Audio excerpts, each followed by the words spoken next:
Welcome into today's Community Close-Up. We have with us today Stephanie McGarrah. I'm with the North Carolina Department of Commerce, Division of Community Revitalization. Division of Community Revitalization. Man, that's a big one. It is. You don't have to, I guess you got the business card with the print on both sides, That's right? So tell me what you're here to talk about. So I'm here to talk about the program that we have called Renew North Carolina, or Renew NC. And our job is to administer some federal funds from the U.S. Department of Housing and Urban Development. Yeah. And those funds are targeted at Helene recovery. So these are the long-term recovery dollars that we can use to help us get back on our feet. Yeah. And they are meant to be long-term. Somebody that had a house that gets destroyed, it gets rebuilt, or folks that need you build other places. What does it do? That's a great question. So it's a little bit of all of the above. We had to put together what's called an action plan where we tell Housing and Urban Development, also called HUD, how we're going to use the money. Now, it does have a lot of rules and a lot of strings attached. Well, that's what we expect. Yeah, right. Wouldn't have it any other way. That's right. But we've gotten $1.4 billion so far. Excellent. Yes, and we are putting $807 million into single-family housing. So those are people that own their homes, have a mortgage, live in the home that they own or are paying off, and they may have had damage from Helene, or it may have been destroyed. And so HUD money is really meant to serve. It's the funding of last resort, and it's meant to serve those people at the lower end of the income spectrums, 120% or less of the area median income. And area median income depends on a lot of things, I can't tell you what you are right off the bat, but how many people you have in your household, what part of the county you live in, what part of the state you live in, that sort of thing. And really, it's to either help repair their homes and or potentially rebuild or replace. That amount of money is in North Carolina? Yes. And probably focusing on the 25, 26 counties that's FEMA? It's actually, it's like 28, I think. Don't say FEMA, Bruce. No, that's a good way to put it. Yeah, it's 28 counties plus one little zip code in another county that were impacted by Helene, and that's what HUD told us. This is where you can spend the money. Yancey and Mitchell counties are right in the heart of that. We know we had a lot of damage from the storm. Boy, yeah. And so our goal is to get people to sign up to see if they're interested. We don't think we have enough money. And in order to sort of prove to the federal government that we don't, we need people to apply and sign up. This money is for unmet needs. So people that would not have gotten their house repaired or fixed or rebuilt otherwise. Yeah. And I know there's a lot of nonprofits working out here, and we work with them. Yeah. And sometimes they can serve people, and sometimes it makes more sense for us to serve them. We have a lot more rules, federal rules, that we have to follow. Surely not.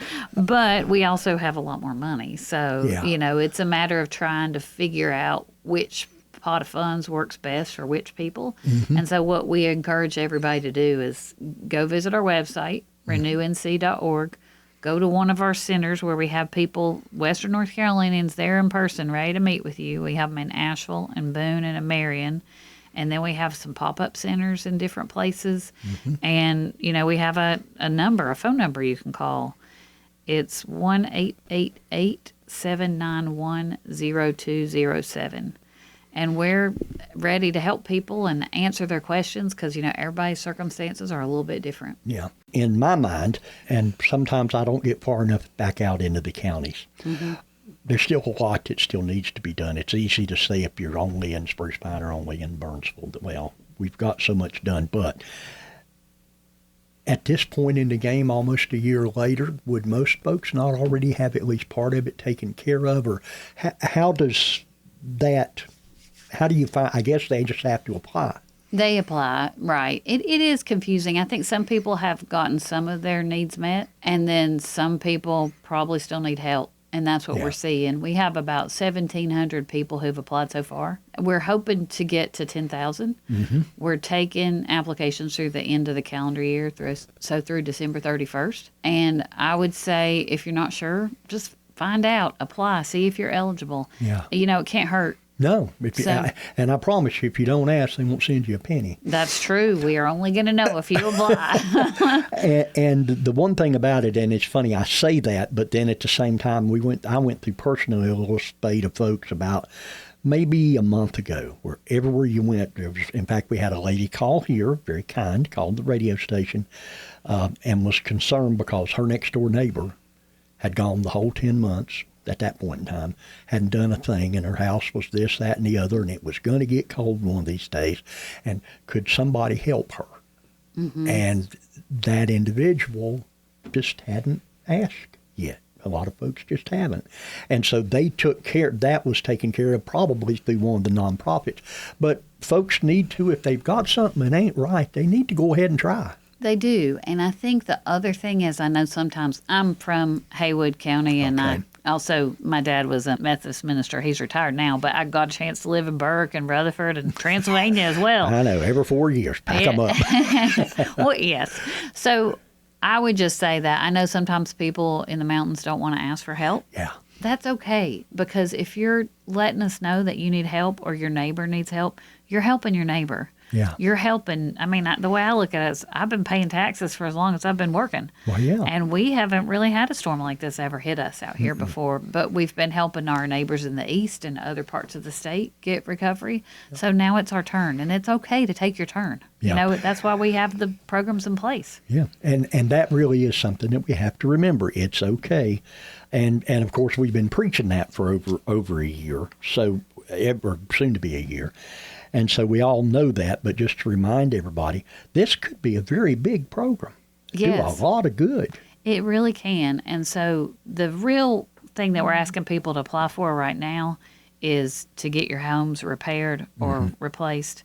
We also have some programs that the local governments and some others will be able to apply for rental housing, because we know we lost some rental housing here. Mm-hmm. And then trying to build more affordable housing as we look towards longer-term recovery, where people can afford to live in the mountains, because it's getting more and more expensive. Oh, yeah. And so, we really want to think about this holistically as a community. We want to be able to demonstrate to the federal government that we need more money.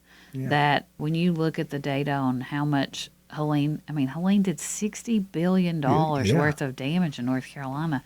That's three times more than Florence, which was our worst storm on record. Yeah. And so far, we've only gotten 8% of that $60 billion covered by the federal government. When Superstorm Sandy hit New York and New Jersey and New York City, they got 78% of their damages covered. Wow. I know. And I think I told somebody earlier, I don't like paying taxes any more than anybody else does, but we pay them. But you pay them, yeah. And we need to get our costs recovered. We need our help, and it's our turn to get our help. So that's what I'd encourage people. If we can't prove to the federal government that we have the need that has been unmet, then it will be hard to make the case that we need them to fund more. Yeah. Folks need to apply. So tell us again the easiest way to apply. The easiest way to apply is to go to renewnc.org. Mm-hmm. And you can also, if you're a little bit maybe worried about using the internet, you can go to one of our service centers. We have one in Asheville, we have one in Marion, and we have one in Boone. And then you can also call our 1-800 number. And you also mentioned pop-up locations. One of those is in Bakersville at the Mark, which is the former Bowman Middle School building. That's from 9 until 3 on Mondays and Wednesdays. A representative Renew NC, they're more than willing to sit down and talk to you about it. That toll-free number is 888-791-0207. Again, that's 888-791-0207. Thank you so much to Stephanie McGarrah for stopping by and talking with us about this program and helping getting us started in Western North Carolina with that. And we hope it's very successful, and that if it can be of service to you, please take advantage of it. And thank you for listening to today's Community Close-Up.